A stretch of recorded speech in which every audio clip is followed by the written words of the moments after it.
তিন শ্রেণীর মানুষকে দিয়ে আল্লাহ জাহান্নাম উদ্বোধন করবেন।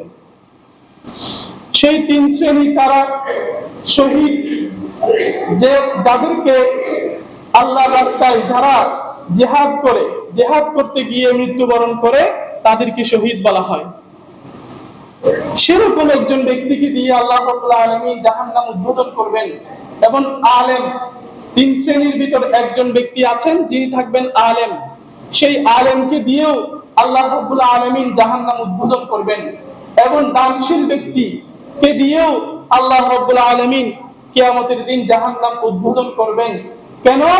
আল্লাহর সন্তুষ্টি অর্জন করার লক্ষ্য উদ্দেশ্য ছিল না, ইখলাস অন্তরে ছিল না, এজন্য আল্লাহ রাব্বুল আলামিন তাদেরকে দিয়ে জাহান্নাম উদ্বোধন করবেন। লম্বা হাদিস, তাদেরকে ডাকা হবে, আল্লাহ রাব্বুল আলামিন প্রশ্ন করবেন, তোমাকে দুনিয়াতে আমি এই নিয়ামত দিয়েছি, বিনিময়ে তুমি কি করছো?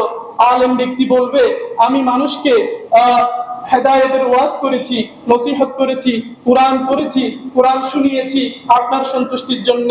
এবং দানশীল ব্যক্তি বলবে, আমি আপনার সন্তুষ্টির জন্য দান করেছি, লক্ষ লক্ষ টাকা, কোটি কোটি টাকা যাকাত দিয়েছি।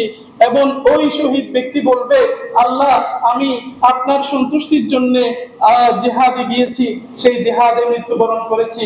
তখন আল্লাহ রাব্বুল আলামিন বলবেন, কখনোই না, আমি তোমাদের অন্তরের খবর জানতাম, তোমাদের অন্তরের অবস্থা সম্পর্কে আমি জানতাম, তোমাদের ইখলাস সম্পর্কে আমি জানতাম।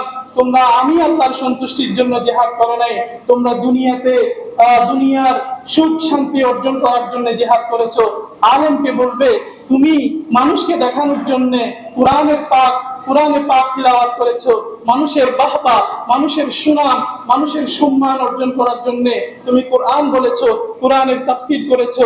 এবং দানশীল ব্যক্তিকেও একই কথা বলবে, তুমি দুনিয়ার সম্মান অর্জন করার জন্য দান সদকা করেছো, আমার সন্তুষ্টি অর্জন করার লক্ষ্য উদ্দেশ্য তোমার ছিল না।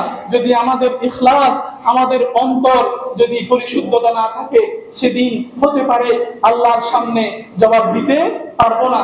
আল্লাহ প্রশ্ন করলে হতে পারে আমরা যথাযথভাবে আল্লাহর প্রশ্নের উত্তর দিতে পারবো না।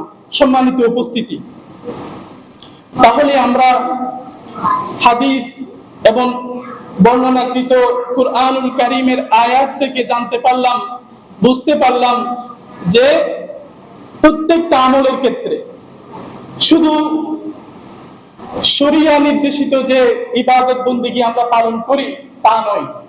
দুনিয়ার জিন্দেগিতে আমরা যা কিছু করি, চাকরি করি, করতে হবে আল্লাহর সন্তুষ্টির জন্য, ছাত্ররা ডাক্তার হবো আল্লাহর সন্তুষ্টির জন্য, ইঞ্জিনিয়ার হতে চায় কেন? আল্লাহর সন্তুষ্টির জন্য, মানুষের সেবা করব আল্লাহর সন্তুষ্টির জন্য, ব্যবসা বাণিজ্য করব আল্লাহর সন্তুষ্টির জন্য, বিয়ে শাদী করব আল্লাহর সন্তুষ্টির জন্য। সব কিছু আল্লাহমুখী হতে হবে।